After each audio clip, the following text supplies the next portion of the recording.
नमस्कार दोस्तों, बडिंग्स में आपका स्वागत है। होप करते हैं आप सभी बहुत अच्छे होंगे। सबसे पहले मैं कोई सेल्स पर्सन नहीं हूँ कि मैं आपको किसी भी बात के लिए कन्विंस करूँगा। एट द एंड कॉल आप ही को लेना पड़ेगा। मेरा सिर्फ और सिर्फ मोटो होता है कि जो मेरी अंडरस्टैंडिंग है वो आप तक पहुँचा सकूँ। हो सकता है कि मेरी अंडरस्टैंडिंग बहुत मैच्योर नहीं है, तो आप इसको मानने से पहले वैलिडेट कर लेना। क्योंकि होता है कि कभी कभी हमको लगता है कि हम जो समझ रहे हैं वो यूनिवर्सल समझ है, लेकिन बाद में पता चलता है नहीं, मेरी समझ जो थी ना वो बहुत सही नहीं थी।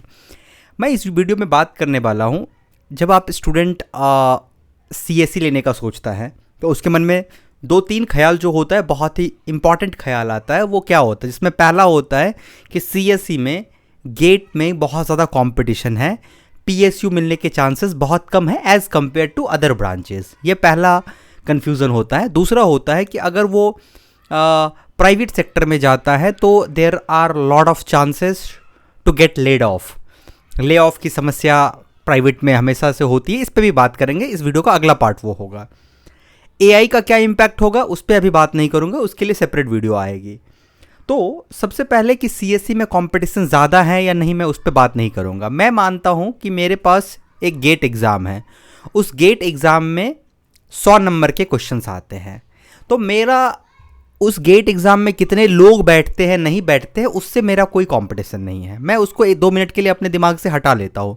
ये मैं कह रहा हूँ इसलिए क्योंकि ये मेरा सोचने का तरीका है। हो सकता है कि मेरा सोचने का तरीका बहुत ही अच्छा ना हो, तो I am okay with that, but ये मेरी समझ है। मेरी समझ सोचने का तरीका है कि अगर मेरा 100 नंबर का गेट का क्वेश्चन आ रहा है तो मैं उसमें कितना अचीव कर पा रहा हूँ। अगर उस 100 नंबर में मैं मान लेते हैं 60 नंबर भी अचीव नहीं कर पा रहा हूँ, तो मुझे फिर क्या लेना देना कि PSU कितने का है नहीं है। ठीक है, मेरा क्या लेना देना। आप अगर चाहते हो कि आपको हलवा की तरह नौकरी मिल जाए तो ये आपकी गलत फहमी है। इसको आप तकिए के अंदर छुपा लो। बीटेक करो ही मत, आज ही मौका है, बीटेक से भाग जाओ। अगर आपको ये लग रहा है कि BTech is cup of tea, और वो क्या कहते हैं, एक बार आता है कि कप ऑफ केक, अगर आपको ये लग रहा है तो अभी बीटेक से मत लो एडमिशन। क्योंकि बीटेक के बारे में बार बार कहा हूँ कि लोगों ने बीटेक के बारे में परसेप्शन गलत बना दिया। इस वजह से लोग आ तो जाते हैं लेकिन एट द एंड वो फंस जाते हैं। BTech is completely marathon. Marathon का मतलब आपको 4 साल रेगुलरसली मेहनत करनी पड़ेगी, बहुत ही हार्डवर्क करना पड़ेगा 4 साल। फिर से कह रहा हूँ, आपका बैकग्राउंड क्या है नहीं है कुछ फर्क नहीं पड़ता है। आप कहाँ से आ रहे हो, आप हिंदी मीडियम से आ रहे हो, इंग्लिश मीडियम से आ रहे हो, कोई फर्क नहीं पड़ता है। आपकी मैथ कितनी स्ट्रांग है नहीं है, घंटा फर्क नहीं पड़ता है। आप 4 साल पढ़ने के लिए तैयार हैं या नहीं, यही सिंपल है। स्टार्टिंग में सभी सोचते हैं कि मैं पढ़ूंगा, लेकिन 1 साल तक रहते हैं, फिर धीरे धीरे धीरे उसका घटना स्टार्ट होता है, लास्ट में छूट जाता है। 4 साल मैराथन में अगर दौड़ना बंद हुआ ना तो वो मैराथन हार जाएगा। यही मैराथन की सबसे बड़ी वो इंपॉर्टेंट पॉइंट है कि आपको कंटिन्यूअसली दौड़ना पड़ेगा मैराथन में। तो 4 साल आपको प्रॉपर मेहनत करनी पड़ेगी अगर आप इंजीनियरिंग डिग्री में जा रहे हो।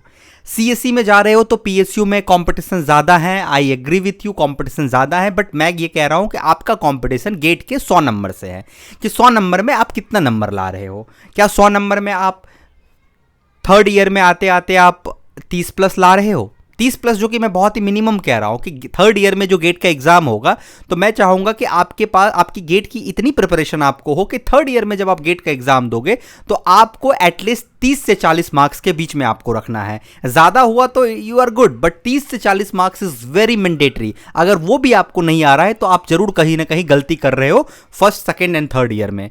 तो ये तो पहला चीज़ हो गया। अगर कोई आदमी, कोई बच्चा, स्टूडेंट को गेट के 3rd ईयर में ही 50 मार्क्स गेट में आ गया, तो आपको ये सिक्योर रहना है कि फाइनल ईयर आते आते आपको 60+ जाएगा। 60+ जाने का मतलब है कि आपकी गेट सिलेबस पे एक अच्छी अंडरस्टैंडिंग बन गई है। हो सकता है कि आपको PSU ना मिले, आई एग्री, PSU ना मिले, बट उसके अलावा बहुत सारे एग्जाम होते हैं। I have a list of that exam. NIC, नीलेट, CDAC, UGC CS का जो नेट का एग्ज़ाम होता है, वो नवोदय विद्यालय में PGT, बिहार का भी PGT होता है जो CSE को मांगता है। केंद्रीय विद्यालय में आपका नौकरी निकलता है। ओके, इंडियन नेवी में है, आर्मी में हैं, आईटी ऑफिसर बैंक का, आप जाके देखना कट ऑफ कितना जाता आपको दिख जाएगा। ये तो बहुत छोटा सा लिस्ट है, इसके अलावा बहुत सारे लिस्ट है, लेकिन इन सब में जो कॉमन चीज़ है वो ये कि सबका एग्ज़ाम जो होता है वो लगभग गेट के पैटर्न पे ही होता है। सब्जेक्ट उतने होते हैं, आगे पीछे थोड़ा होता है। तो एक बार सही तरीके से अगर गेट की तैयारी हो गई सीएससी में, मैं सीएससी की बात कर रहा हूं, तो आपको ये नहीं सोचना पड़ेगा कि लाइफ में क्या करना है। ओके, अब मैं एक एग्जांपल दे रहा हूं, आपको जरूर रोहित नेगी के बारे में आपने सुना होगा, नहीं सुना होगा तो आप उसको गूगल कर लेना। रोहित नेगी जो 2022 के अप्रॉक्स में आई गेस 22 या 23 में इंडिया के टॉप सर्च में थे, क्योंकि उन्होंने 2 करोड़ का पैकेज क्रैक किया था, इंटरनेशनल पैकेज था। 2 करोड़ का पैकेज पे हम डिस्कस नहीं कर रहे हैं, उसका बेस क्या होगा इन सब पे बात नहीं करेंगे, बट 2 करोड़ का package is a package really.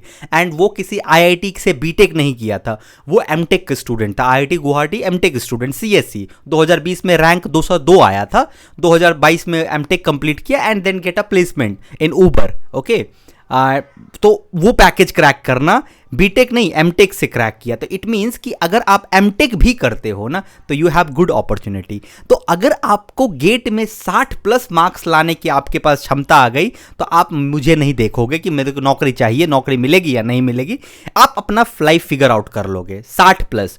अगर किसी का 40 से 60 के बीच में भी आता है तो भी वो फिगर आउट कर लेता है। वो क्या करता है, एमटेक में एडमिशन ले लेता है, वहां से ट्राई मारता है फिर से गेट देने का। पीएसयू आज नकल मिल ही जाता है लगभग। कंपटीशन ज्यादा होने का मतलब है सीट कम आया, लेकिन सीट कम आने का यह मतलब नहीं है कि अगर एक बच्चे का स्टैंडर्ड लेवल पे तैयारी हुई होगी तो उसको नहीं होगा। ये तो पहला चीज हो गया। ओके, दूसरा ले ऑफ के बारे में बात करता हूं थोड़ा सा, कि कंप्यूटर साइंस में लेंगे, आईटी जॉब में गए, ले ऑफ हो गया। तो ले ऑफ आप आज आपको इसलिए सुनाई दे रही है क्योंकि आज इंटरनेट है। Lay off is a part of IT culture. Software industry में ले ऑफ एक पार्ट कल्चर होता है।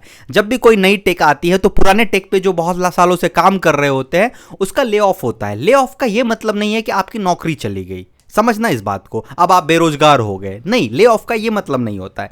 ले ऑफ का मतलब होता है कि जिस कंपनी में आप हैं उस कंपनी में बिजनेस वैल्यू नहीं ऐड ऑन कर रहे हैं, उस कंपनी को अपना बिजनेस को ग्रो करने का कोई और प्लानिंग है, कोई कंपनी अपना बिजनेस प्रोसेस चेंज किया तो उसकी वजह से वो कहेगा कि आप अब मेरे कंपनी में मत काम कीजिए। अब इसको ऐसे समझना कि अगर आपके घर में कोई खाना बनाने के लिए आती है, अगर मेरे घर में कोई खाना बनाने के लिए आती है, कोई दीदी खाना बनाने के लिए आती है, अब मेरे पास पैसा नहीं है तो मैं क्या कहूँगा, मैं कहूँगा दीदी खाना मैं नहीं बनाऊँगा, आप चले जाओ। तो क्या वो दीदी ले ऑफ हो गई? ले ऑफ हो गई क्या वो? लेकिन दीदी बेरोजगार हो गई? नहीं, वो बेरोजगार नहीं हुई, लेड ऑफ हुई है। इसका मतलब वो मेरे जगह से काम करना, अब वो क्या करेगी, दूसरे जगह काम ढूंढेगी। अगर उसके पास राइट स्किल होगा तो उसको 6 महीने साल भर में दूसरे जगह नौकरी मिल जाएगी। अगर वो भी नहीं होता है, मतलब वो पूरी टेक्नोलॉजी ही खत्म हो गई है, तो इसका मतलब है आप बहुत पीछे रह गए, आपने खुद को अपडेट नहीं किया। इसलिए अदरवाइज अगर मैं किसी टॉप टेक कंपनी में एक राइट टेक्नोलॉजी पे काम कर रहा हूं और लेड ऑफ हो गया